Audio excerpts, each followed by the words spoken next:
All right, onward and upward. If our financing and resource panel can make their way to the table, I will introduce our moderator. I have the pleasure of not only working with, but introducing Emily Bloom-Carlin, who I'm sure after today is going to take one of the longest naps on the planet because her life has been consumed with all things ADU. And isn't this a beautiful event that she really piloted today? Please, y'all gotta give her more energy than that. Now, come on, there we go. Emily Bloom-Carlin is a senior program officer at the Preservation Compact. A substantial focus of Emily's work at the Compact is developing policies, tools, and incentives for preserving small and mid-sized rental properties as affordable.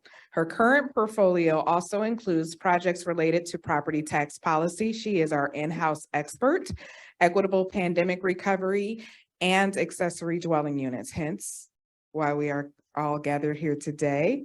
Emily was also a member of the ULI ADU task force. And prior to joining the Compact in 2017, Emily worked with the housing justice team at the Shriver Center on Poverty Law and at Metro Housing in Boston. But she's also very smart, very collaborative, and one of my favorite conveners because she has a way of bringing together aldermen, public funding organizations, community advocacy groups, and she has this way of creating Switzerland on a Zoom call that you would just not believe. So please give it up for Emily and our next panel on financing and resources. Hey everyone, I'm so excited to be here today to talk about ADU financing. As we heard from the last panel, ADU projects can be extremely expensive, and as a result, financing and financial supports are a really important part of ensuring equitable access to the benefits of ADUs.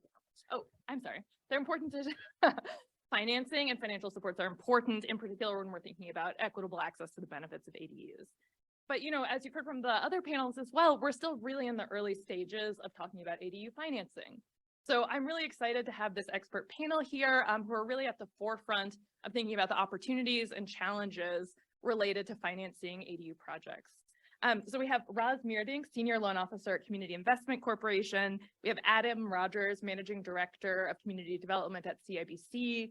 We have Donna Clarke, Chief Operating Officer at Neighborhood Housing Services of Chicago, and we have Jesse Byrer from Guaranteed Rate.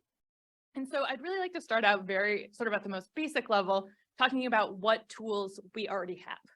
And so Donna, Adam, Jesse, and Roz, I'd love to start by having each of you sort of talk us through who's your borrower, what kind of building do they own, and which of your loan products or grants are really the best fit for ADU projects. And Jesse, I wonder if you could start us off. How about now? Okay. By the way, this whole conversation around financing and rehabbing and modifying multi-units and single family homes is like my love language. So I'm in a happy place right now. So my clients are typically homeowners, 1 to 4 units. And while I do regular just forward purchase and refinance, I specialize in renovation financing. So ADUs were brought to my attention probably about a year and a half ago. So I think still pretty early in the process of it being rolled out in the pilot program. But it's a normal conversation for me with folks that are looking to renovate a multi-unit building. And so we have a couple different products, but our FHA product specifically, the renovation one, is used more often than anything else because it has low down payments and other qualifying components to it that are pretty inclusive. That's wonderful. And Jesse, before we move on to the next person, ADU is such a technical term, and I know that folks in the financing industry don't necessarily use that. So when you're talking about ADUs with your clients, what kind of a project is it? Like literally what space in or on their property? Yeah, it's funny you mentioned that because in our world, if you are finishing out a basement and you're calling it an ADU, we just would call it another unit. So if it's a 2-unit and you're finishing out a basement, it's now a 3-unit to us. And I think a lot of that stems around there's not a section on the appraisal that would allow us to classify anything related to an ADU, but we do have single family, 1 unit, or excuse me, 2 unit, 3 unit, 4 unit. So yeah, so that's wonderful. That's super, super helpful. I know this is like part of bridging the community development, lending, and planning worlds, is sort of thinking about some of these more technical terms. And so Donna, I'd love to turn to you next. I think a lot of folks are familiar with NHS's lending work, but you were also one of the organizations that helped administer the first round of the Chicago ADU grant program. I'm wondering if you could tell us a little bit about the structure of that grant. Sure, thank you, and thanks for the invite for being here. So, we worked with the city to craft this pilot for the ADU in the city. And so the pilot, the ADU repair grant, aligned with the city's requirements. So it was the, in the pilot areas, the 5 pilot areas, we actually worked really hard with the city to push them on the AMI requirement. So we probably talked a good 6 months. We actually interviewed other community development organizations. We talked to architects, and kind of going in, we knew that the cost was going to be high. So we actually pushed the AMI requirement to 140%, and we actually rolled out with that. The structure of this repair grant was $10,000 to do to work with an architect and to work with or a structural engineer. So we know the folks that were coming in for grants, that was something that they usually any of our other home improvement grants did not pay for, and we knew that this was going to be a requirement of this program, so we set aside money for that.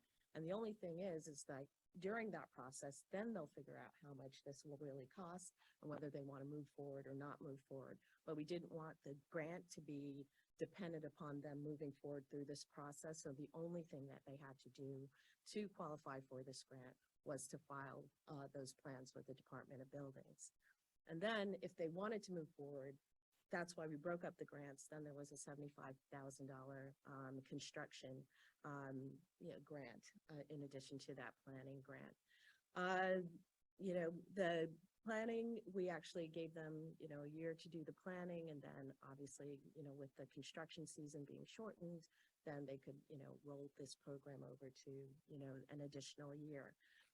We have a construction services team. I think I see Sean in the room who was working on this program as well. And we sent our construction services person out to assess the space because the space that they thought might be good for, an ADU might not really be in compliance, or there might be another space in that was, better space to build this one. And then also, I think what's critical is, remember, in Chicago, 75% of the housing here is 60+ years old. There's a lot of deferred maintenance. And so our team goes out to go, okay, what are some of the other health and safety requirements before we even start talking about, an ADU? So that's just part of the technical service that we provide as part of the grant. And then we allowed that 20% of the construction grant amount be used for health and safety requirements. Our focus was on the single family 1 to 4 unit space. And, and then obviously structures 20 years or older, and it was for owner occupants. And what we've seen is that, a lot of the people coming in are, are Southsiders. I mean, it's spread across the 5 pilot areas. Okay, sorry. So, a lot of the, we focused on owner occupants and the single family 1 to 4 unit space with a repair grant. Wonderful. And Adam, could you talk to us a little bit about your clients and your products? Sure. Hi, good morning. CIBC has a housing finance program called the Housing Initiative that provides acquisition and rehabilitation financing to small scale developers to acquire and rehabilitate vacant, foreclosed, and abandoned single family homes that are located in low and moderate income census tracts that will be made available to homeowners upon completion. So to repeat, acquisition, rehabilitation financing for vacant, foreclosed, and abandoned single-family homes in low and moderate income census tracts that will be made available to homeowners upon completion. And the financing is a 14-month term The interest rate is prime. There's no origination and no prepayment penalty, and you only pay interest on the money that is drawn, and will advance 50% of the construction financing in order to provide working capital during the construction period of the home. So we're working with small scale developers, the majority of which are doing no more than 2 to 3 homes at any particular time. The majority are actually just doing 1 home at a time.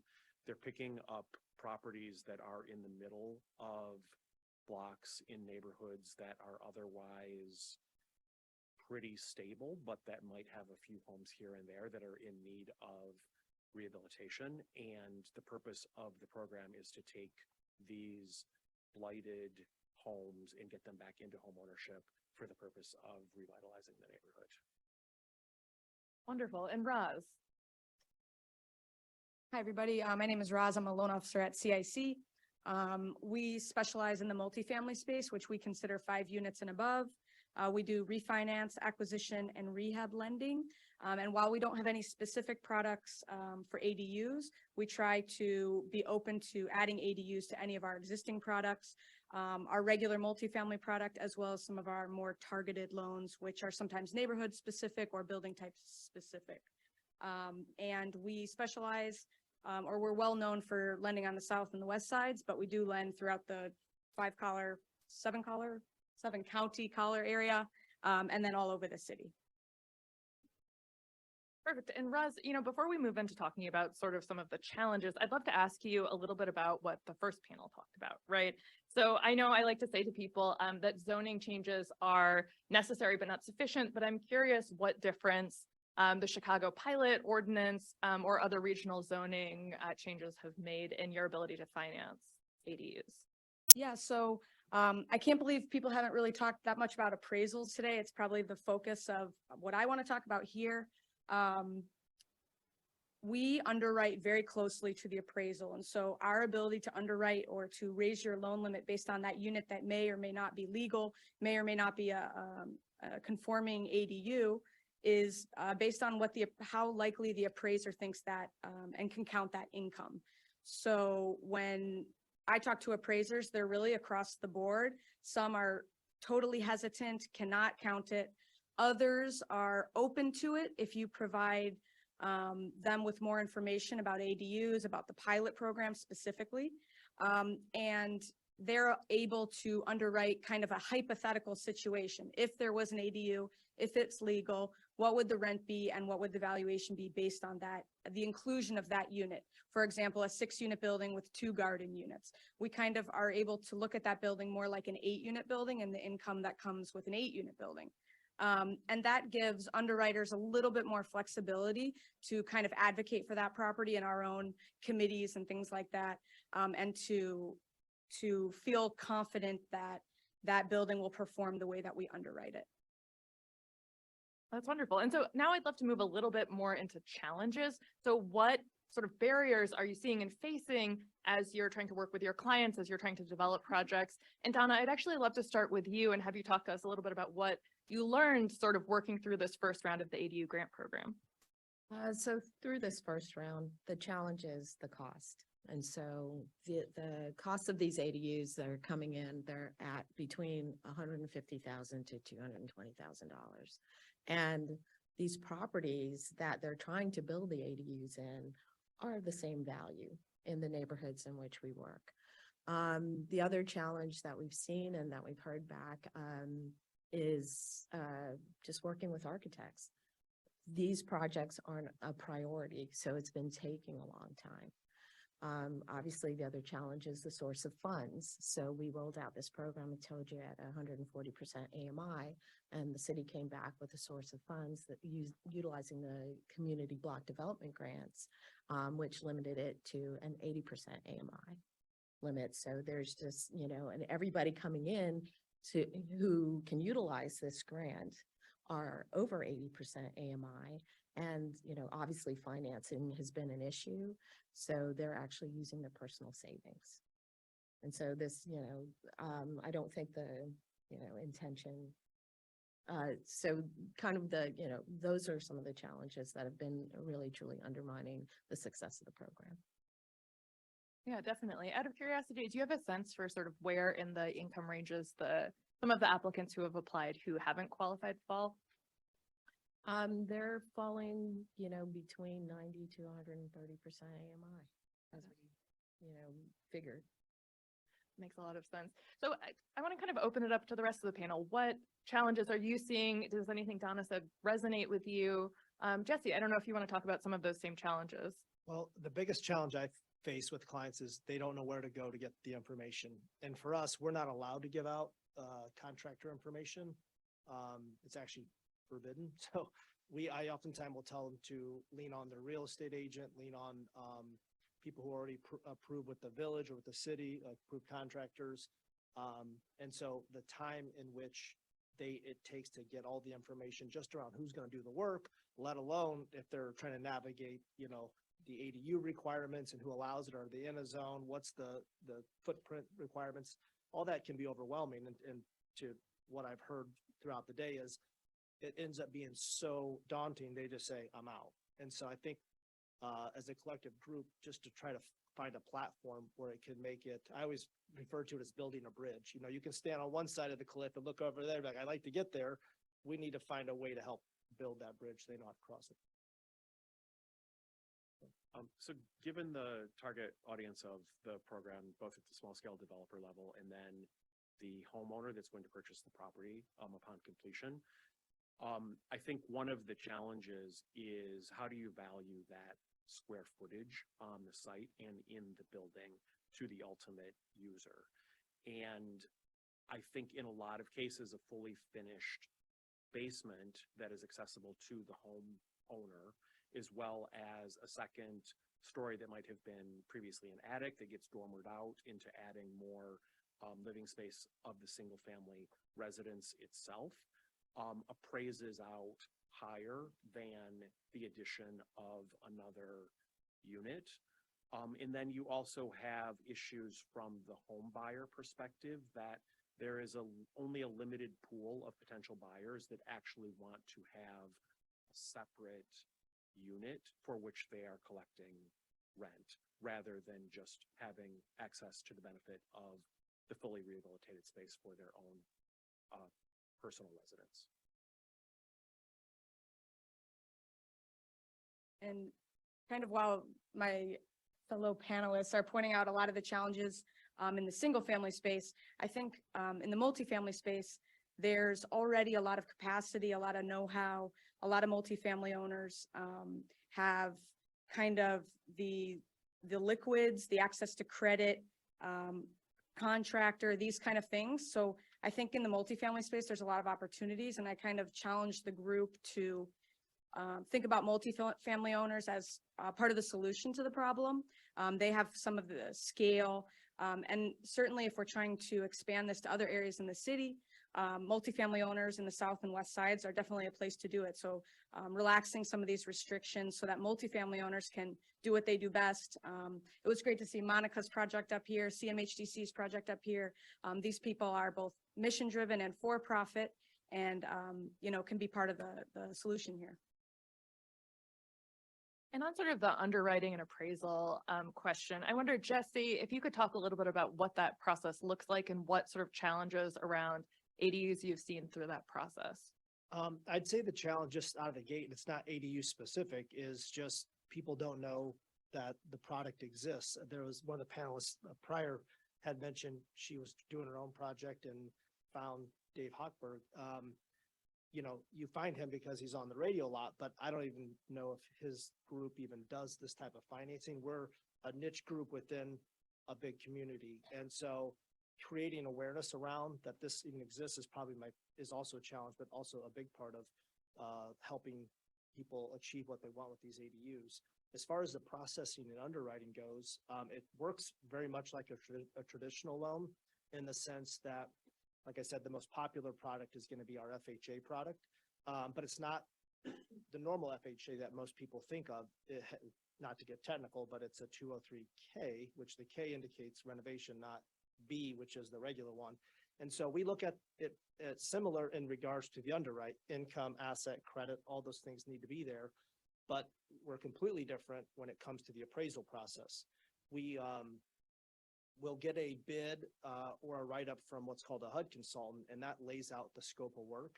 And then we're gonna give that to the underwriter and the appraiser, and the appraiser's looking at this building now as if the property's already finished. So we don't lend on its current condition. So it could be a foreclosure and vacant, or it could be just, I want to add an ADU or what have you. And what's nice is we don't lend, we lend on the future value. And in some cases, specifically with the FHA product, even if it doesn't dollar for dollar support that future value, we can lend up to 110% of the future value, because we realize some things just aren't going to add as much value as others. And so the appraisal piece is different. And then of course we have to validate the contractor. We want to make sure that whoever's doing the work has done it before, has references, good standing with the state, properly licensed and insured, because once we do close and that money starts to get allocated, it's got to get done right, because we can't reclose it and get more money, right? So that's really the main component. We underwrite the same, it's just the appraisal and the contractor piece that's a little unique. So I also underwrite to the as rehabilitated value of the property, but I have a 75% loan to value, bright line maximum limit. And since all of these homes are located in low and moderate income areas, in a lot of cases, there are not the sales comps to support the actual, what turns out to be the actual value of the as rehabilitated property.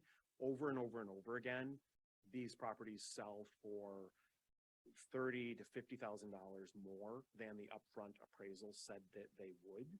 And while it's great to be part of the process of establishing the sales comps value in some of these neighborhoods, it can be a challenge when you first go into the neighborhoods, because of that bright line lending limit.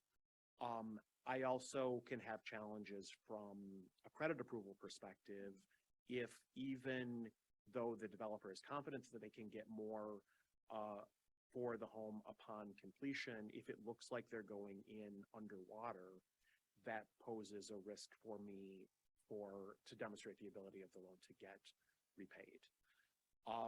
Our standards, underwriting standards for this program are actually very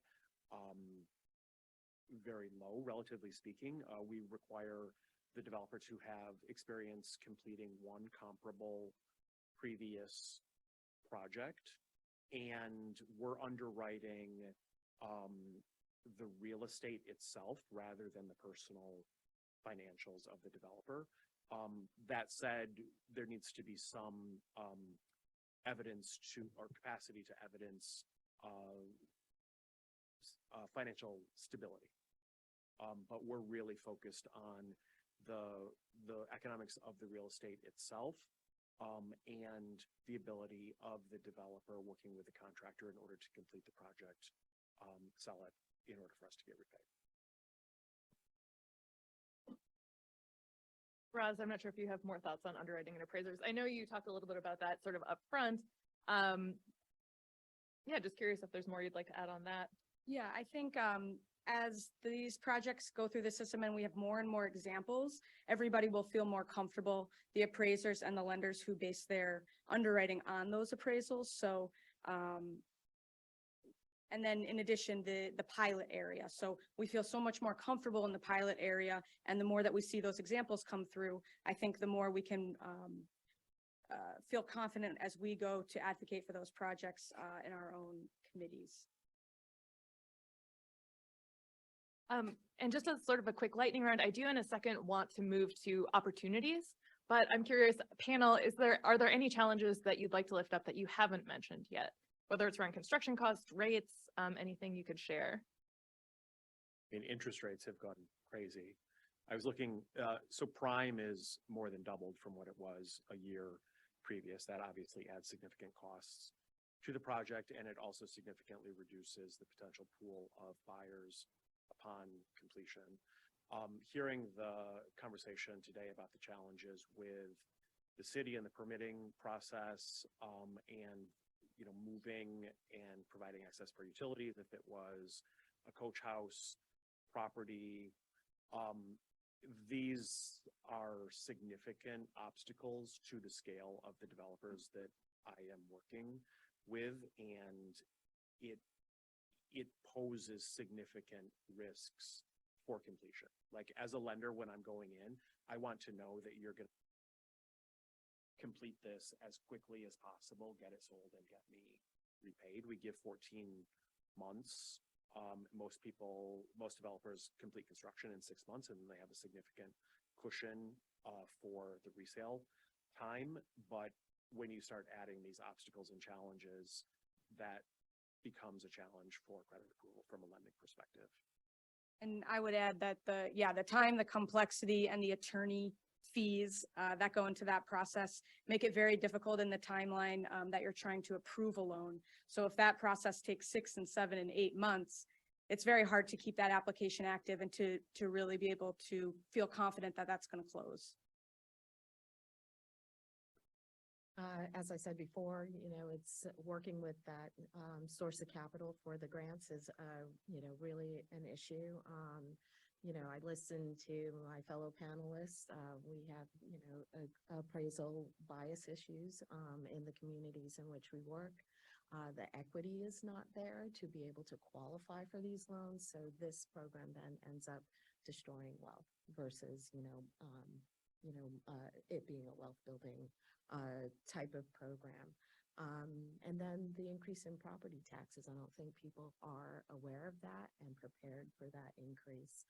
And then some of these ADUs are not necessarily used to generate income. They're used for multi-generational housing. So you really have to look at the demographics in the different areas and the use cases. That's the point of, you know, this pilot repair program. And then I do think we have to lift the geographic restrictions and take another look at that, because we can look at our denials. A lot of people are coming in because they're not in that geographic range and they're being denied because of that. And, you know, people have learned, and at least in the communities in which we work, they've learned how to survive. So 97% of the people that have been denied for our repair program is because they have an illegal unit. And so the program was built to bring those units up to compliance, but who knows what they've built down there in order to generate, some income. So that's also a challenge that, with this program as well. And Jesse, any final thoughts about challenges? High rates and high taxes, there's a thing called a self-sufficiency test that we have to pass on 3 and 4 units, and that can be probably one of my biggest hurdles. We don't see taxes go down too much, but hopefully rates will get to a place where that is less of an issue. But for the most part, my product is pretty inclusive. I mean, we can do these down to a 580 credit score. We can use 110% of the future value. I can use 75% of the future rental income that's not even there yet. So it's not the program that's my issue. It's that test typically that will be a hard stop for me. Wonderful. That's really helpful. And so again, I'd really love to shift into thinking about opportunities. Where are there opportunities for partnerships with folks in this room, partnerships with other institutions, partnerships with government, to start thinking about ways to kind of mitigate these problems? And I don't know, Roz, is there sort of any low-hanging fruit? Is there a good place to start? As far as partnerships, wherever ADUs can be layered into an existing program, I think those incentive programs, I don't think they should be limited to single family homes. I think they should be extended wherever possible to multifamily owners. And I also think it's kind of, it's a win for the city. It's a win for the for-profit and nonprofit developers. And when we have those rare instances of common ground, we should use the advocates in all those spaces to appeal to City Hall and our alder men and women and all those people that can help expand that pilot area and make those changes. And also, education, obviously, of realtors, the HUD consultants that Jesse talked about, the appraisers, all that all kind of works towards the effort. And so the purpose of the CIBC program is to get vacant, foreclosed, and abandoned housing that's blighting neighborhoods into homeownership and hopefully generating familial wealth over time. And if you, in one of the biggest challenges in the low and moderate income areas is the combination of the appraisal gap, the appraisal bias. It's that things don't appraise out to values that as a federally regulated banking institution, I can lend against. And I just have these bright line limits as a bank based on the outcome of the appraisal. If you look at the amount of dollars that the city of Chicago puts into rental properties as subsidy on a per unit basis, it's an extraordinary amount of subsidy that's going into affordable rental projects. And I do a lot of work on the affordable rental side, and I think it's needed and it's very important and beneficial. However, if you put even a fraction of the amount that is going into rental into single family, it would make a tremendous difference at stabilizing the neighborhoods. The rental properties are large properties that are located on corners and they're not in the neighborhoods. But if you brought those dollars into the neighborhoods, started improving the single family homes, got homeowners in there and allowed them to benefit from the appreciation of wealth over time, that shifting of subsidy towards single family could make a tremendous improvement. I listened to my partners on this panel, and, as a nonprofit, we have a lot of those resources, particularly information that's already in place. We do homeownership education, and that's a way to infuse this knowledge about, ADUs when people are making that decision to purchase a home. And whether it's, a single family home or a 2 to 4 unit home, it's like, how do I extract value out of that home? We have a construction services team that can go out and actually, assess, the building. They actually have a relationship with a lot of general contractors in this area. And so, work with that homeowner to do that bid analysis. So we have a lot of these things in place, but it's getting the support for that as a nonprofit, right? If we're going to have an ADU desk, that's not a problem. We have this network and this relationship with the aldermen. I know the other panel was talking about that. And again, have the relationship with the community development organizations as well to disseminate that information.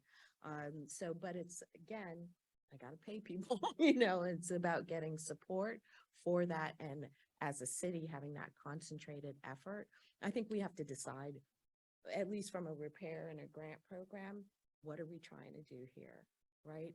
What is the, what is the issue? Is racial equity an issue, and how do we infuse that in our decision making?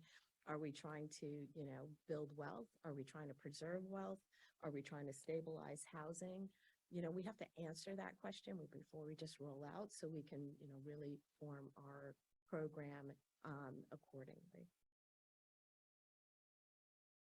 When I think about networking with folks in the group, for me, truly, it is creating awareness. And so I don't know the exact audience and who sits in what seat, but just knowing that it's out there and spreading the word that there is a product out there that can help people. From being at a mortgage and a lending capacity, I get excited about helping people getting out of the rent space and creating that wealth through owning something. And then when you start to couple that with the passive income that can be generated with the multi-unit, and obviously that includes ADUs as well, is it starts to make their lives at the mortgage more affordable.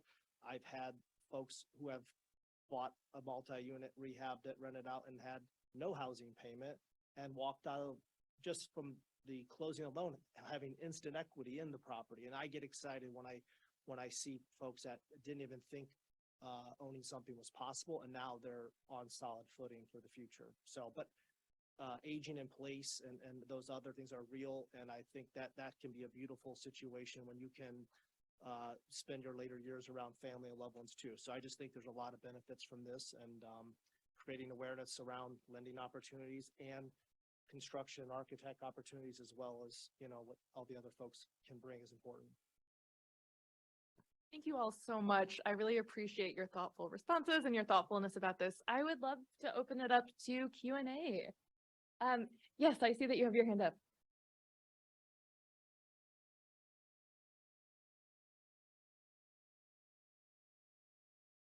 So I'm a real estate agent and I work with a lot of artists, entrepreneurs, people who co-buy multiple households buying a building together. Affordability is really important to my clients, and something that I've been saying, which is probably wrong and I should stop saying now, is at least in these pilot areas, I've been saying like, oh, and in the future, if you want to build an ADU, this is another way that you can, you know, build wealth or invest in the property. It's also, since the takes so long, all these other things, like it's definitely something that I've been talking to my clients about as something that they could purchase the property and then do this. That 203K loan, very familiar with it, but that is for purchasing the whole property. So are there any financial products for people who already own the property and just want to, you know, spend $100,000 adding a unit? Yeah, Jesse, that would be great. The 203K does allow you to refi as well. So, and Fannie and Freddie, Fannie Mae, Freddie Mac both have a product as well, purchase and refi. We do VA as well. So there's a lot of different options. It's just in the multi-unit space, typically it fits FHA the best. And CIC can also do a refi and include that rehab and refinance. Yes. I'd like to back this up a little bit. I appreciate your sophisticated financial skills, though I don't share those. I'm only an architect, but I had to learn a little bit about this through dealing with people that are interested in ADUs. And I'm wondering if you could give us a little bit of insight, maybe hang yourselves a bit as to what the value add would be that you see out there, or what would be a range of value add that people might expect for their properties when dealing with an appraiser or someone of that sort. Thank you.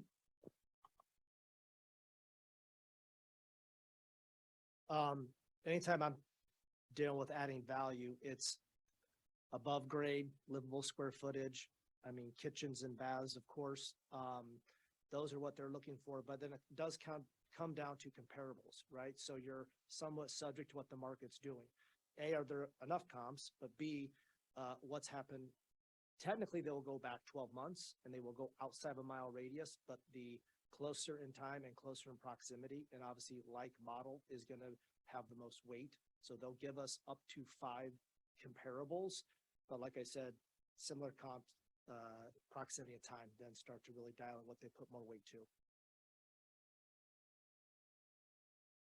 That's where I think it gets complicated for single family homes, where the value of the finished space for the owner is more valuable than the income stream of the rental property. I think that's going to depend a lot on location, because rents in some areas are going to be significantly higher than in other areas. And in theory, like, you can back into the additional value of that unit by taking the present value of the monthly rental income stream. That's in theory what's going to be factored into the appraisal, but in reality, given the small scale of these properties, you're probably looking more at the sales comparison method. This is really getting into the weeds. In reality, I'm probably going to see appraisal numbers that are all over the place, depending on where the property is located, who the appraiser is, what the immediate sales comps look like. I guess in reality, I don't have a good answer, other than to say it's complicated and who knows. Which Uh, to say, I think that's part of the challenge yeah. that you all have been articulating, right? That it's very, in particular, early in this very early stage of ADUs, there aren't a lot of comps. The appraisers may or may not know the best way to appraise them. And so it sounds like that's a substantial challenge. Other questions? Real quick, just Oh, the sorry. main one for me would be the coach house. Cause if you're doing a 2-unit and finishing a basement, there's 3-unit comps all day long, right? If you're doing I'm saying that, like, we don't have a lot of the coach houses, is probably the one that would throw my appraisal off more than anything else.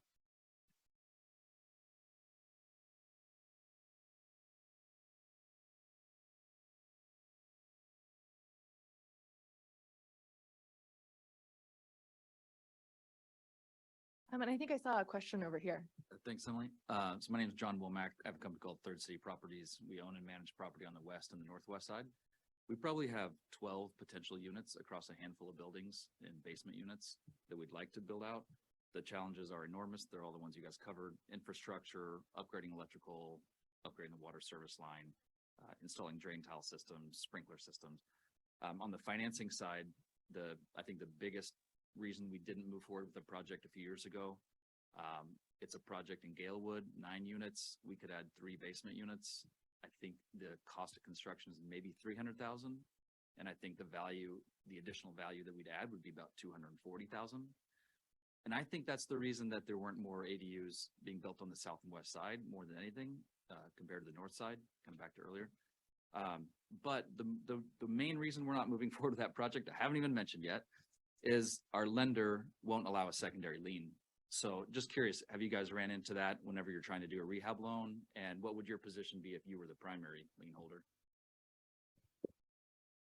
So I'm doing commercial financing and I need a first mortgage. If you have other loans in place, I have to refinance those out. That's bottom line. And we also, for our first mortgage lending, we don't allow loans behind us. That being said, we offer lots of loan products that are second mortgages behind us. So if it can be, if it's on one of our properties that we have the first, we can work with that. We're flexible in some ways. So we actually offer through our neighborhood lending services group, purchase rehab. And so if somebody's doing a new purchase, we actually will do a first mortgage lending and we'll offer a purchase rehab program. We will offer a purchase rehab program, lending program. I was out past 4 units. I was out after 4 units, so I can't help you. Same question for Yeah, it would be, one with no liens behind us would be, we do the construction and renovation, all 1 30-year fixed mortgage. nobody allows to give a rehab loan if they're not the primary holder, right? Is that right? That's just an Correct. interesting point, I think, for everybody. So I also work in the multifamily affordable space and we see subordinate liens there all the time. They're not subsequent subordinate liens. They're a comprehensive rehabilitation that takes multiple layers of financing all coming together simultaneously. So I'm totally comfortable with subordinate financing, but it depends on the circumstance. And if I have the first mortgage on a property that has been rehabilitated or in theory rehabilitated, the subsequent like one-off rehabilitation over additional units is probably going to require a refinancing of the overall project. Anytime you're doing something to change the nature of the project, that's going to trigger an overall revision or review of the financing structure. And I just want to clarify real quick, we do allow subordinate liens behind us. We just won't be second in position when we have a large mortgage.